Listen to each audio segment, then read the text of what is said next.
Alright, a green light, total.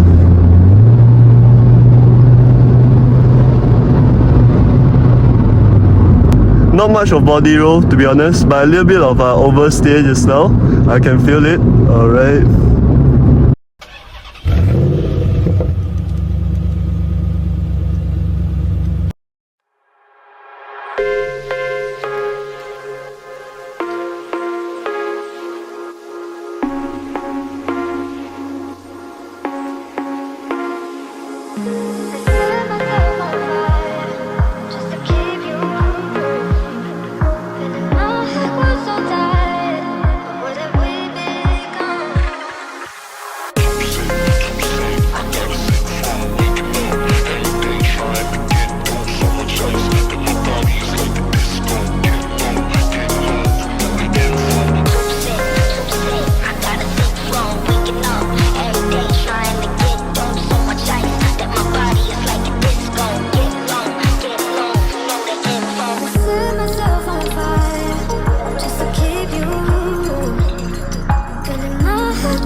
Hi everyone, welcome back to Cool Drives, and today we have this 2016 Kia Rio Sedan. Unlike the hatchback model, we have two variants, which is the EX and SX to choose from. For the Kia Rio Sedan, we only have one variant, which is the X variant, and I would say it is considered kind of low spec if we compare to the Kia Rio hatchback. Now, as we know, this car is kind of rare on Malaysian roads. We don't really see it very often because Japanese cars are actually dominating the market. Malaysians actually prefer Japanese cars more than the Korean cars or any other brands because their economy and they're well known for their reliability. Now, as we know, Kia doesn't have a very good second-hand value, but in another way, we can get second-hand Kia cars at a lower price. So is it really worth the price? So in today's video, we're going to find out how does this car stay alive in this market, and why do some people like it so much, and how does it compete with the other competitors in the B segment sedan like the Honda City, Toyota Vios and Nissan Almera. Now from the front look, we have a very big headlight this is actually halogen headlamp, but it's customized by the owner. It is now a LED headlamp and also a halogen bulb for the signal. Coming to the middle, we have a very nice gloss black grille. I really like this grille because it doesn't contain any chrome material. It looks very cool. And if you look into it, it's actually covered with only a few holes allowing the air to go in. I really like this design because this design actually blocks the objects from going into the engine bay. Now coming down to the front, this is a chrome design. This is not a light or a reflector, this is a chrome lining. And this is not a fog lamp, it's actually a daytime running light for this car. It's kind of weird that the DRL is not located at the headlamp but is below the bumper. And take a look at the air vent at the side of the bumper. This is a real air vent, this is not a fake design. There is actually two holes inside, allowing the air to go in all the way to the tire to help cool down the brakes, and also to improve the aerodynamic of this car. Now coming to the back, I would say this back design is kind of simple, but it's not boring. From the top we have a spoiler, a ducktail. This is actually modified by the owner. The original car does not come with a spoiler. And below it we have a rectangle LED rear lamp. And coming to the middle, a Kia logo emblem. This looks very cool. and the model Kia Rio. The GT line is actually pasted by the owner, and the K2 wording here. And coming down, we have 4 reverse sensors for this car, and the diffuser is actually plastic, and there's a reflector here as well. And take a look at the muffler. This is actually also modified by the owner. Now we can see there's a lot of modifications done by the owner. So this car will look different from the other Kia Rio Sedan. So first of all, the black roof, this is wrapped by the owner. And also the side mirror, this is also wrapped in black color. And of course the rear ducktail. And lastly, the whole body kit of this car, from the front lip, the side skirt, and the back skirt. Now coming to the rim, the owner actually enlarged the rim size from 15 inch to 17 inch. So the tire size of this car is 205/45 ZR17. But the original tire size for this car would be 185/65 R15. So that would be a 15 inch tires. And take a look at the rear wheels. We can actually see a brake caliper and a brake disc in the rim, because we have all 4 disc brakes on all 4 wheels on this car, which we don't see in other B segment cars like the hot selling Honda City or Toyota Vios. They are still using drum brakes for the rear brakes. Now to unlock the boot, just press and hold the key.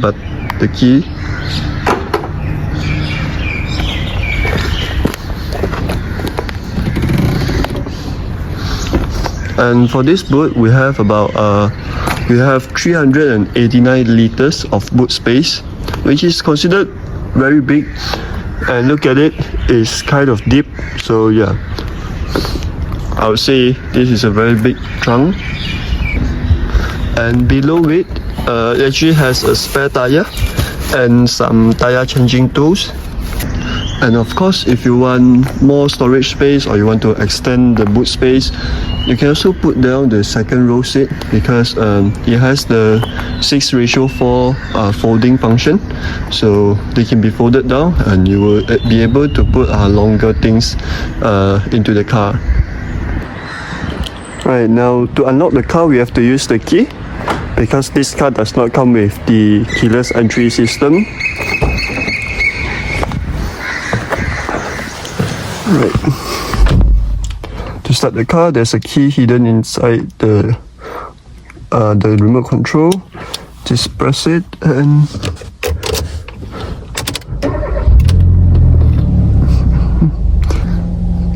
now in front of us, this is the analog meter. At the left, this is a RPM meter. In the middle, we have a speedometer.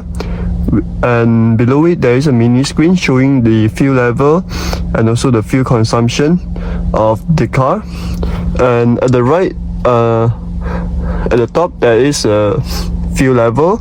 Below it is the water temperature. And coming to the steering, this is a very cool steering. This is a multi-function steering, and it's actually telescopic, which means you can actually adjust it up and down and front and back. So let me show you how. To adjust it up and down, just pull this lever down, and you can actually pull it to your side or push it forward. So I'll adjust it to my comfortable driving position. Once you're done, just push the lever back up again. Now moving to the middle, we have the seat belt alert. We also have the alert for the rear seat and also the airbag on and off, because we can actually turn off the airbag for the passenger side. Now coming down, we can see this is a digital infotainment unit, which is also an aftermarket modification done by the owner, because the original car does not have a touchscreen infotainment unit. And down here we can see this is the aircon controller. We have the temperature here. Now if you turn it to the red part of it, it actually blows the hot air into the car. So let's say when you're driving to Genting, you're feeling too cold, you can actually switch it to the red part of this. And the middle, of course, is the wind direction and the fan speed. And one thing I really like is this button below here. I really like this thing. It looks a little bit like the GTR control panel. And moving down, we have the power socket over here. We have two actually, and a USB connector and storage space. And we have a cup holder here beside the handbrake, and also the armrest which can be adjusted front and back. And below the armrest is a storage space, of course. It's also quite big. Now at the right side of the driver's seat, we have the headlamp leveling adjustment, and also the brightness, and the traction control, and the front parking sensors activation. Coming to the door panel, first of all, we don't see the side mirror retract button, because you have to fold the mirror manually. It does not have the electronic control, but we do have the control for the mirror adjustment and the window lock. And this is the window controls and the storage space, and the storage space below it, and of course a speaker here. Right, now coming into the back seat of this car. So I have adjusted the front seat to my comfortable sitting position. I am 175 centimeters tall and 50 kg. And look at the space I have. I have about I would say 2 feet of leg room, and about half face of the headroom. So it still looks kind of spacious. Fabric seat is very soft. I like it, and the leaning part is also very comfortable. We have 3 adjustable headrests as well. And if you look at it, the cushion of this car, of the back seat of this car, is actually declining to the back, which gives you a higher leg support. And this is something really cool also on this car. But one thing is that we don't have the center armrest in the back seat. Now coming to the door panel, this is hard plastic, and mirror controls, and storage space, and a cup holder over here, and a speaker. And of course, in the front we have some storage space as well, but no aircon vent. Now coming to the engine part, this is a 1.4 liter double overhead cam engine. So when we say this is a 1.4 car, people will expect a T behind the 1.4. They expect a 1.4 turbo car, but no, this is an A. And this is matched with a 4-speed automatic transmission. This is AT, which is something I really like. So it's kind of disappointing because they could have given us 1.5 or 1.6 engine instead, so you'll be more powerful, but that's not important, because I'm more excited about the control of this car, because if you can see, there is an Ultra Racing strut bar installed in the engine bay of this car, and also the tires that the owner used, the Michelin PS5. I can't wait to see how this car handles on the hill road later. And of course, this is a Works Engineering air filter, also modified by the owner to improve the combustion of the engine. The engine produces 108 horsepower and 137 Newton meters of torque. Right, so now let's go for a POV drive, and we shall do a little bit of hill drive to test the handling of this car.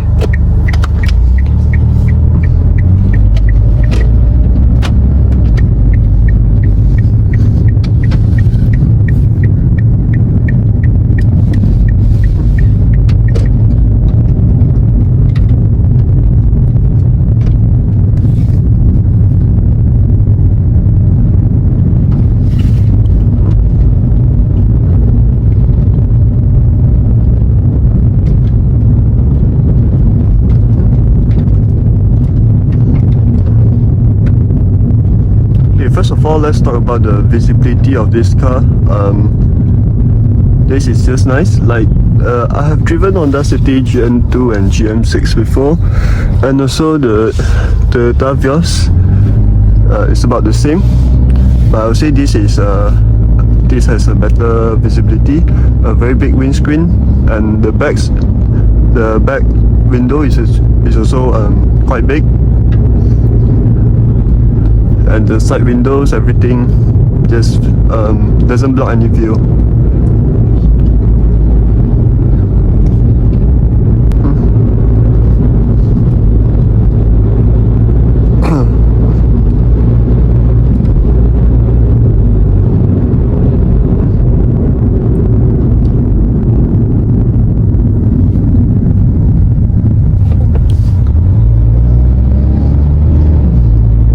Yeah, the acceleration is very weak.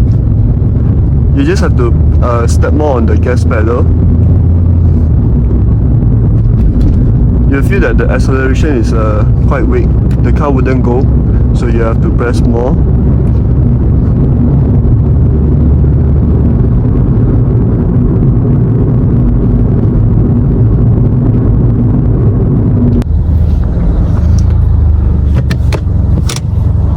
Right now, we're waiting for the traffic light. Let us see whether there's a mirror for the driver.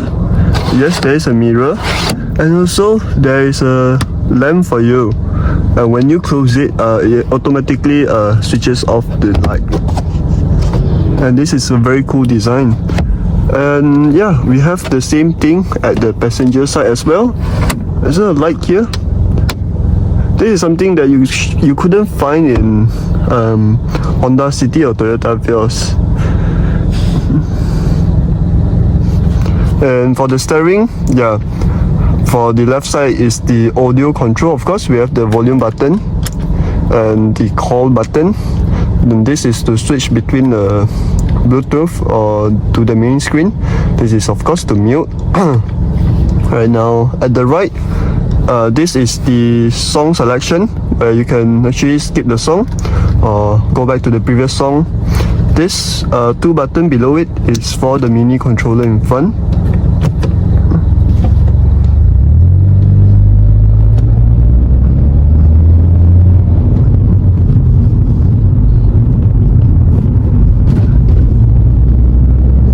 Yeah, we can feel that the suspension is really stiff.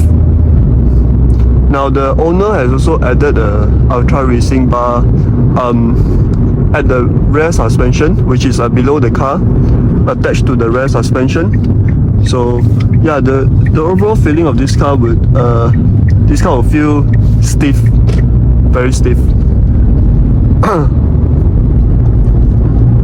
Because this car is actually using McPherson strut at the front suspension and the torsion beam for the back suspension.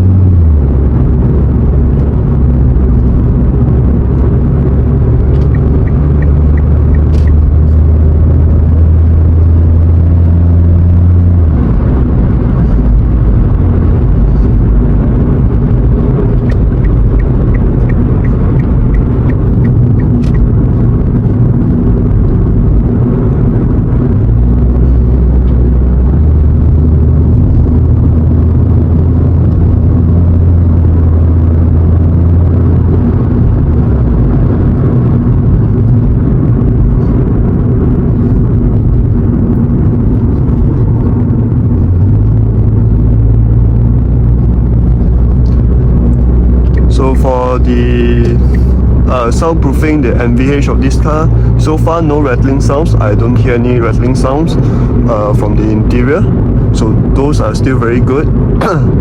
And in terms of the noise, not much of wind noises. I don't really hear any. The engine sound is only noticeable when you are giving it high revs, of course. Yeah. And this is the original electronic power steering, the rack and pinion steering. It feels quite light actually.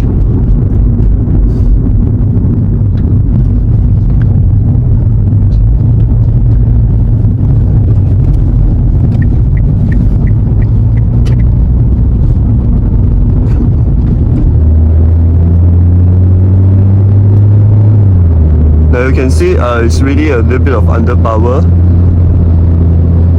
It only gives you the sound but not the power. Let's try to overtake. Yep.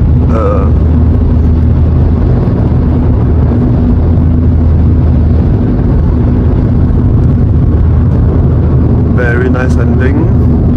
Very stiff.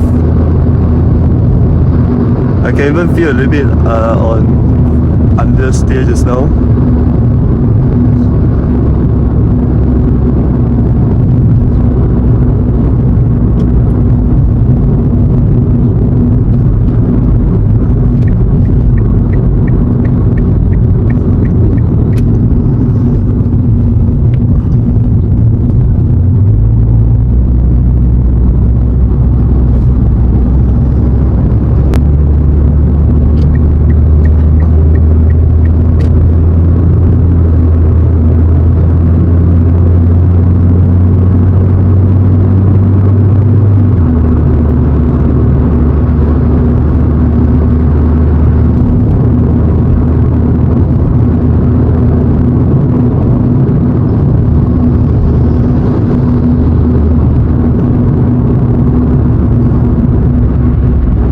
Yeah, the hollow sound is actually quite loud also when you're going at a high speed, probably because of the bigger rim and tire size. And this is the original brake pad. Also, I would say okay, it's not really that good. Just press more on it.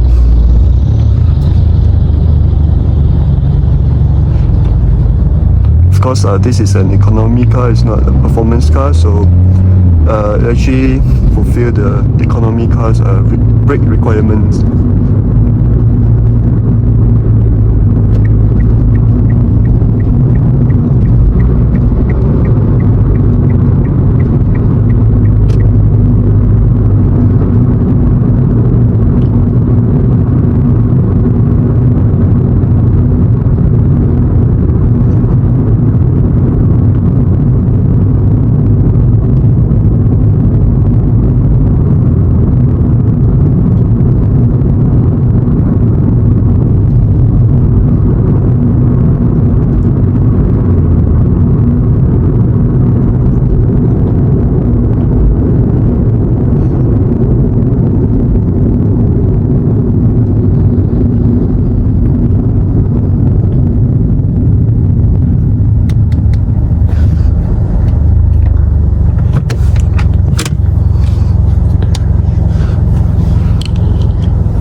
Now when idling, no, I don't feel any vibration, so I would say this car is still in a nice condition.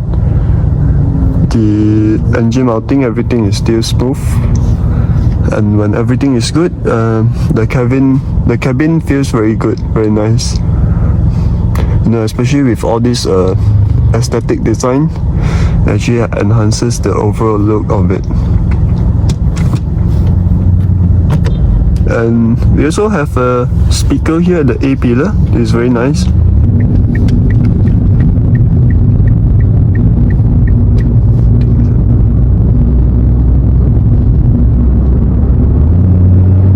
Right, under power, so I have to press more on it.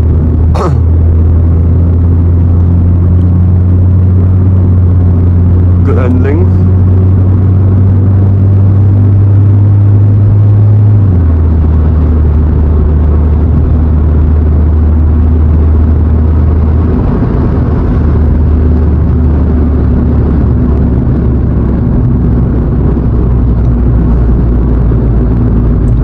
The Viva could have just moved to the left and be considerate.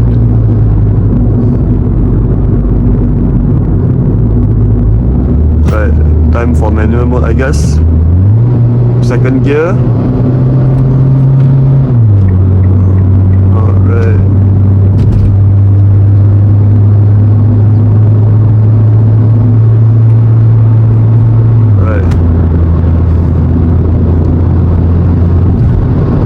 Yeah, of course, we certainly need the downshift when we're feeling under power. we need the high revs, and it feels so good.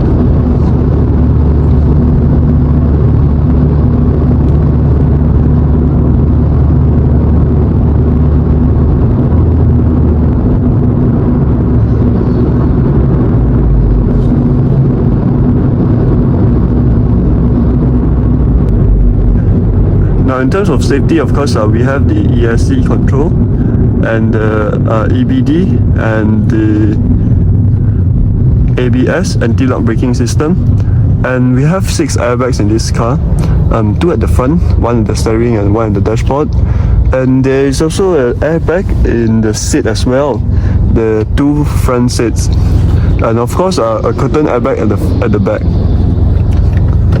So yeah, it's not really that bad compared to Japanese B segment sedan.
my god, the high revs.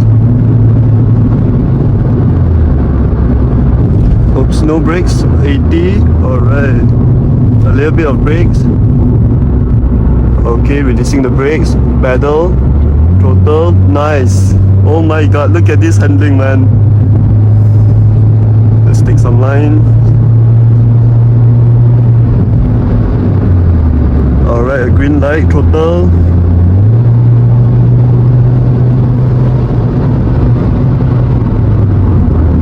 A little bit of brakes, corner. Oops, there's a car in front. Oh, not much of body roll to be honest, but a little bit of oversteer just now. I can feel it. Alright. Alright, you wanna go there?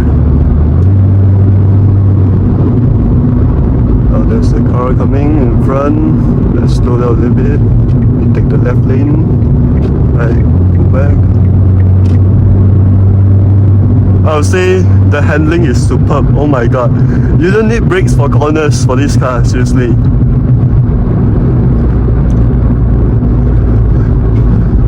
I think the strut bars, you know, the one, the engine bay and the one at the rear suspension, and also the most importantly, the Michelin PS5 tires actually does the magic. They do the trick.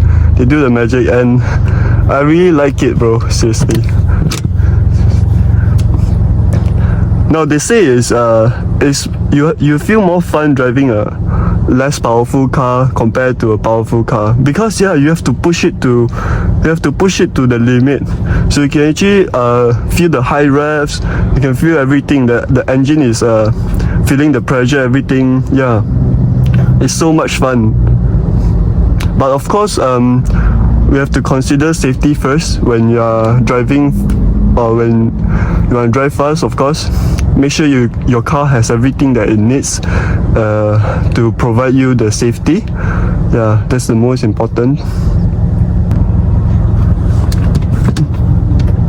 Right now we are going to do another U-run, but this time going down.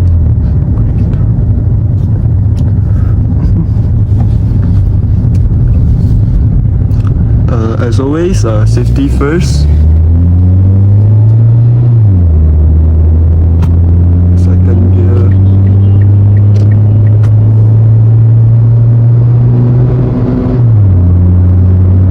Alright. We can't make it through.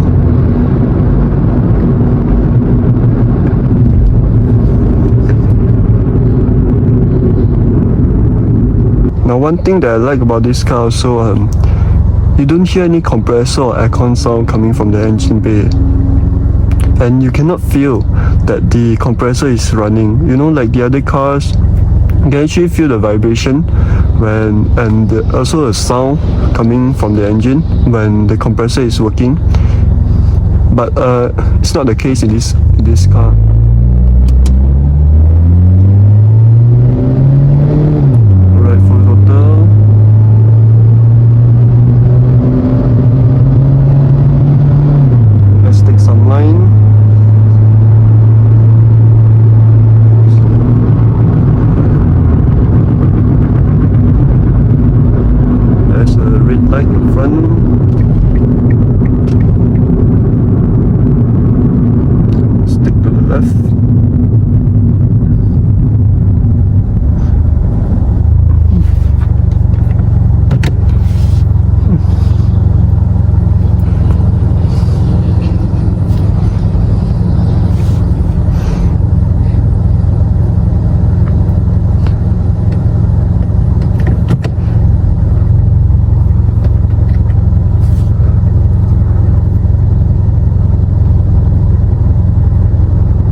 About 60%, a little bit of delay of course.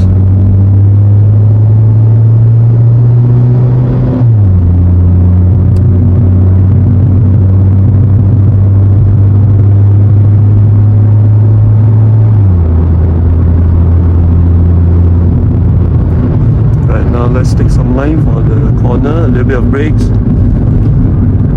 Okay, at throttle, oh my god.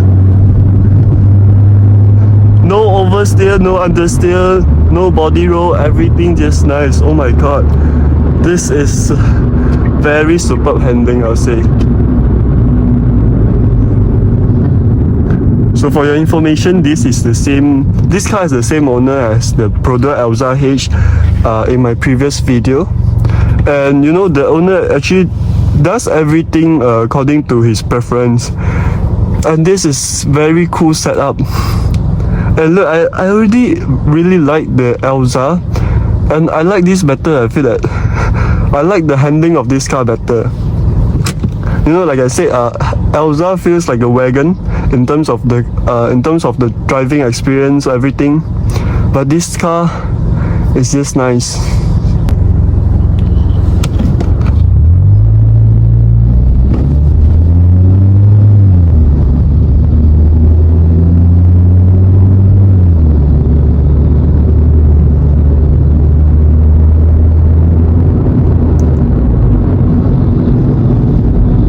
Of course, without the muffler modification, the car would feel more quiet lah. But still, I feel this is still acceptable with the muffler because it looks kind of cool, you know.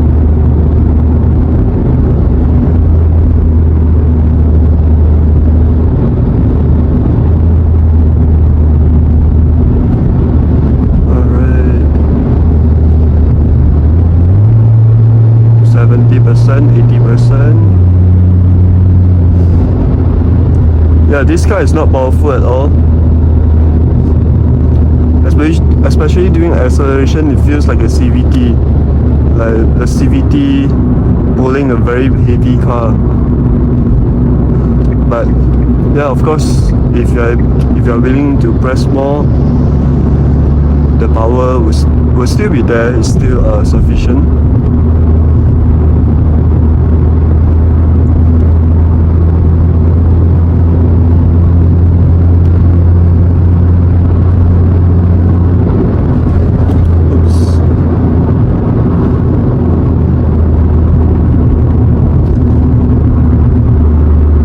Not to mention the ground clearance of this car is 150 millimeters, and you can see when we went through the bump just now, the car doesn't really jump very high. It sticks to the ground, so I think that makes it a little bit comfortable. Right, so that's the end of my video for this car. I will do another episode of a night drive. So see you guys in the next video, and remember to subscribe and follow my social media pages. Thank